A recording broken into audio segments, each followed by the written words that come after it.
Hey, welcome back to Mark's NOTCAST number 456, I think. It's Sunday, 17th of August, 2025. And if you are a regular or irregular viewer of this, you'll know about once a week I upload something where I talk about something that I own, something that I like, something that I love, something I really don't like. And every once in a while, I do what I call the random record rummage, where the 15-year-old fills a bag full of stuff. And I have apologies to make to you. If you expect regular updates, I have COVID. I tested positive. And so my apologies to anybody that I may have given it to, and curses to anyone that gave it to me, although you probably didn't know that's what you were doing. I've also been fairly busy. So on Thursday the 7th of August, I went to see Mogwai, The Twilight Sad and Lankum at Crystal Palace Bowl, the lake. And that venue was huge and very, very, very poorly signposted. So much so that I got to the bottom of the venue. I could hear the venue, and it turned out I was like 50 yards away from the entrance. But there were no signs telling you where the entrance was, because I came in from the other way. I came from the other angle. Maybe they can expect everyone to go to Crystal Palace. There are other stations that are available that are nearby, which have far less people in. I don't know why people don't take them, but I went in through one of them. I think it was Norwood West, and went out through one of the other ones, which I think was East Norwood. I could be wrong, both of which I've been to in previous lives when I lived in London. And the strange thing is, because they don't expect people to use those stations, they don't signpost them. So I got in at the bottom of the venue, about 50 yards away from the entrance, couldn't see any signs. Went left, right, fuck it, I'll go right. And then ended up walking all the way around the circumference of the venue. It took about 25 minutes to get to somewhere that I could have been in 30 seconds if it had been signposted adequately. Newsflash, kids, it wasn't signposted adequately. And so that was poorly organised. But no, I saw Twilight Sad and Mogwai, and in fact the venue was so big, there's one train a day that leaves from, I think, is it Norwood East, going to my destination at 22:36. I knew Mogwai were going to be finished by about 10:20. The venue was so big that I started walking at the start of the last song, and I could still hear them because they're so loud by the end of the last song, and got the last train home that went direct. Winner chicken dinner, as an old uncouth dad might say. And then obviously on Friday and Saturday, I went to At the Edge of the Sea, the Wedding Presents annual 2-day mini festival in Brighton, where they play a set on the Friday night. This time they played the whole of 1996's mini album. And then on the Saturday, Cinerama, David Gedge's other band, play. Normally an album in full. This time around, I think it was Disco Volante, which is a great one. And has one of my favourite songs by the Wedding Presents, or more correctly Cinerama, on, which is Après Ski, for reasons that I'm not prepared to disclose. And then also they played a 70-minute headline set as well. And that was great. Really enjoyed it. In fact, on the Friday night, it was my favourite Wedding Present gig in 15 years.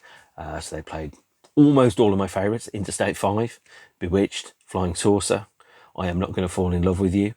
Brilliant set. And Two Bridges as well. And then on the Saturday, they played one of my other favourites, Dear Caught in Headlights. Loved it. Incredible gig. Rachel on guitar is fantastic. Danielle is back on bass. She's great at it. And Chris Hardwick back on drums. So a fantastic set there. I then went away for a few days, came back, and tested positive for COVID, and felt terrible, no good, very bad indeed. In fact, I still do. Feels like my head's full of clouds, and I can't shift it. And so therefore, my apologies. Which means also I can't focus on things. So if I had a bit of paper that was over here that would be saying, these are all the things you're going to be can't do it. Cannot do that today.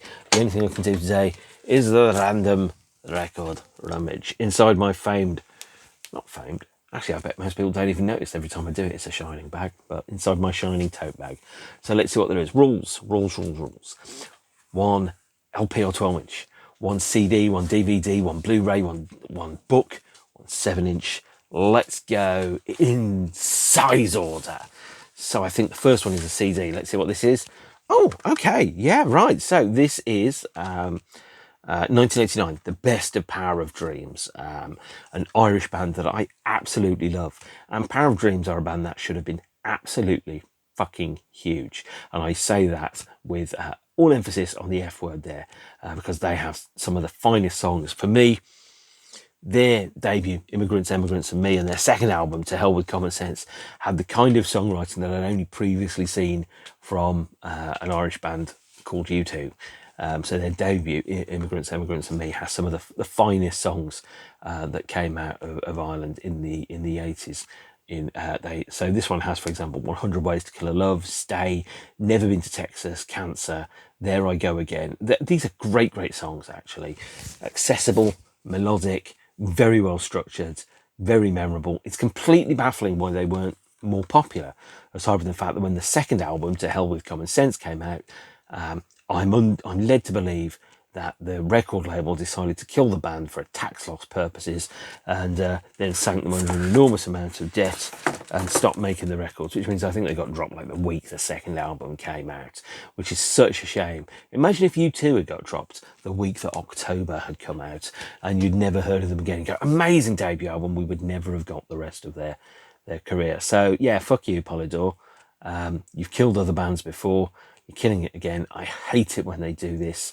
Power of Dreams could have been an amazing band, but the industry, or more correctly, one particular record label, killed them for tax purposes. Talking of which, Coyote versus Acme has finally got a release date, because that was killed for tax purposes, thanks to the idiot label that was responsible for them. And then, of course, there was also... who else was it? The Batgirl movie that they made that they decided not to release. Again, killed for tax purposes or something, where it's cheaper not to release it than it is to release it. Idiocy. Accountants don't know things and should be kept away from art. Power of Dreams, a fantastic band. I used to follow them around. I think I saw them 30, 40 times in the early 90s. They supported Kingmaker, Atomic Dustbin, loads of bands that I saw loads of times. Played some phenomenal gigs. I remember one on Valentine's Day 1992 at the Leicester Princess Charlotte, which was spectacularly good. And they played almost all of To Hell With Common Sense, which I think hadn't yet come out, but was due to come out. But because I'd seen them so many times, I knew every song in the set list. And by the way, Metalscape, which is, I don't think it's on here, is an amazing song. And yeah, I saw them several times, and they reformed 3 times, and I've seen them on each one of those tours. So yeah, and Keith, the drummer, is a fantastic drummer. I don't understand why he didn't get the U2 job, because he plays just like Larry. I really don't. But that's a whole other conversation for a different thing. So going in terms of size now, I think it's book time, and then it's going to be a DVD or a CD. No, that's not it. That's a book. I can feel paper. Right, so book time. Toothpaste for Dinner. This is apparently the most addictive comic on the web. This was signed by Drew, who is the artist, on the 19th of October 2006. Did a fantastic set of web comics, and I just really like them. So, for example, there's one. The one bad thing about naming your son Banjo, I hate you forever, Dad. Just casually, just nice, fun, and you just kind of look through it. I've got a couple of the T-shirts, one of which has 2 people together going, "Let's make sandwiches." Another one, which is, I think, the seal of approval. And then there's another one, which is I'm so adjective, I verb nouns. Brilliant little bits of wordplay. And I always remember that he posted one up that said, apparently being a webcomic is not a career. And so I can't get a mortgage, which was interesting. Him and his wife, I think Nancy, work together, and they also do a set called Married at the Sea, or Married to the Sea. And it's just, the nice kind of fun, elegant, harmless kind of humour that the world needs a lot more of. So, not sure if the website still exists. Toothpaste for Dinner. Google it, you might find it. Who knows? I genuinely don't know. I've not looked at it for a long time. But yes, I did like it. Right, so, I know what the 7-inch is already just by texture alone, which I shouldn't do. Right, this feels like it's a Blu-ray. Let's see what it is. Oh, Investigation of a Citizen Under Suspicion. So this is a Criterion Collection Blu-ray of a very interesting Italian film from about 1970, which I've seen recently quite a number of times, about a Roman police inspector who investigates a hideous crime which he himself committed, and then trying to find out whether, as a compelling character study, would people suspect whether he did it or not. How corrupt is the system? Who watches The Watchmen? And more correctly, what time is it on Channel 4? So this is, it's a really good film. Really like it. It's curious. I do love a bit of classical cinema though. I was thinking this today because actually I was in CEX and I bought the Orson Welles film The Stranger, which I've not actually seen, which is set in 1946, and that is about the search for the arch genius stroke evil bastard that oversaw the Holocaust after he'd gone into hiding after the Second World War. Made in 1946 by Orson Welles, a whole £1.50 in CEX. Most people, I guess, would have gone, never heard of it. I was like, that looks interesting. I love watching weird old movies that most people haven't heard of. One of my favourite films ever is Doodle and the Blue Cat, which I think I've already mentioned. For example, I just like a weird film sometimes, and this is one of them. Really, really, very, very good indeed. And the soundtrack, by the way, is covered by Mike Patton from Faith No More's band Fantomas on their 2001 album, The Director's Cut, which I absolutely love. So it's weird because I knew the theme tune for about 20 years before I saw the film. So that's a good one. That's a nice recommendation. I think you can find that for free somewhere on Archive or something if that's what you want to watch. Okay, DVD time. DVD time. Oh, right. Okay. I haven't seen this yet. I really, really, really need to watch it. It's called The Returns, also known in French as Les Revenants. And it is a French-Canadian, I think, joint production, Studio Canal, which is mostly in French. And it's like 2 seasons about, and let me just try and think if I can describe it. A unique, stylish and powerful French supernatural drama as seen on Channel 4, not that I'm reading off the screen here. It follows the residents of a small French alpine town as they come to terms with a series of mysterious and unbelievable occurrences. A small group of unknowingly deceased men, women and children return from the dead and attempt to rejoin the family and friends that they had left behind years before, and then the town begins to experience a series of chilling local murders. It sounds really, really interesting. I do need to see it. And I need to watch it properly. Also has a soundtrack by Mogwai, getting their 2nd appearance on this episode. So good work, Mogwai, well done. I've seen bits of it. It's really, really good. The soundtrack, phenomenal.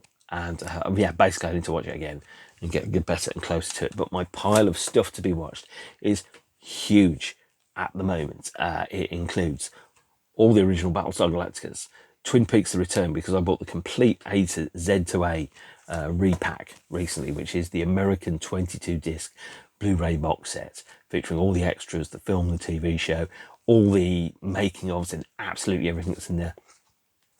By the way, about £50, 23 pence on Amazon UK, delivered straight to your door in an all-region Blu-ray player. And I've also got, I bought the X-Files for £10. I bought seasons 1 to 9, plus the 2 films, plus all the extra discs. That's about 202 episodes, it says. Basically, I've got a lot of telly to watch. And when the winter comes along, the nights draw in and it gets colder, I'll be doing more of that. Right, into the 7-inch, which without even looking at it, I'm not even going to open my eyes. I'm going to say this is by the Northwestern. This is called Telephones, backed with all the wands, because it has a textured sleeve that's outside that's not been sealed. It is Telephones on one side, and on the other side, all the wands. So the Northwestern are a band formed by Samuel Herlihy and Simon Jones. of Hope of the States after Hope of the States split in 2006, and the Northwestern did 2 physical releases. They did the Ghost Rock EP and they did this, and it sounds like Hope of the States but poppier, preppier, lighter and upper, and following on with the tangential kind of sense that you got from the other material by the band, or by Hope of the States, which is a kind of post-rock turned stadium rock, but also optimistic. And this was a numbered limited edition 7-inch and a sealed packed sleeve. This is 394 of 500. It's hand numbered on the back. It's never been opened, but when you've got streaming, you don't need to open it anyway. The Northwestern made the Ghost Rock EP as well, which was a 10-inch. I think it might have been called Ghosts of VHS. I'm not sure now. I've got that downstairs. Need to listen to that more often. Basically, I need to listen and watch everything more often. That's good as well. I absolutely loved Hope of the States, still do. So every show they did last year, they did 4 shows last year. I did all of them. They're doing about 3 shows this year and going to all of those. That's a surprise. If you want to stalk me, you can see me at those shows, but you don't want to stalk me because I'm boring. But I will be in Bristol, and I will be in Manchester, and I will be in London. And I'm really looking forward to what happens next. And for a period of time, I think the unfinished Northwestern album was available on Bandcamp. Unsurprisingly, I got it. But there you are. Anyway, everyone loves a 7-inch, baby. And onto the 12-inch now. I think, judging by how this is a gatefold, and I'm going to guess it is, I don't actually know, but by feel of it alone, it's a gatefold with a single disc inside it. It is, the Smiths, rank. Oh, well. I was just thinking about the Smiths, actually. I was thinking, I need to listen to their albums again. So this is recorded live, London Kilburn National, 23rd of October, 1984, the day after the band played the Brixton Academy, I think on the 20th of October, which I have the bootleg LP of, and then, on the 12th of December, 1986, they played their last ever live show in front of a paying audience. This is the Smiths' contractual obligation album. After they split, they needed to release one more album to fulfill their contract, so they chose Rank, the live release, taken from the last BBC broadcast of the band's last UK tour. And it is a fine live record. This features, if I remember correctly, the short-lived lineup of the Smiths featuring Craig Gannon on additional guitars, Mars Johnny Marr, Andy Rook, Mike Joyce, Grant Showbiz as the sound engineer. What a great name for a guy, Grant Showbiz. And then various other peeps as well. The photographs, by the way, are not taken from the show. This is taken from the Manchester GMX Festival on the, I think, 9th or 19th of July, 1986. I don't know where this photograph was taken. It doesn't tell me, but there you are. This, again, BBC transcription service, released by arrangement with BBC Enterprises, and it's a fine live album. Actually, I think it misses How Soon Is Now and There Is a Light That Never Goes Out from the broadcast due to vinyl limitations. And if I remember correctly, it does have an inscription on there, which it doesn't actually. That's unusual, isn't it? But there you are. So this features the Queen is Dead tour version of the band. The Smiths were always very forward-looking during their lifetime. They didn't play many old songs. So, for example, when you look at it, actually, by the time if you get to the end of side 1 for What She Said, before you get anything that's not from the Queen is Dead era, and then the oldest song that's on this album is Still Ill. So I don't think you get. I don't think you don't get anything from Meat is Murder, and you only get one song from the Smiths, Hatful of Hollow, and that other one, Meat is Murder, as well. It's a good live album. A really good live album.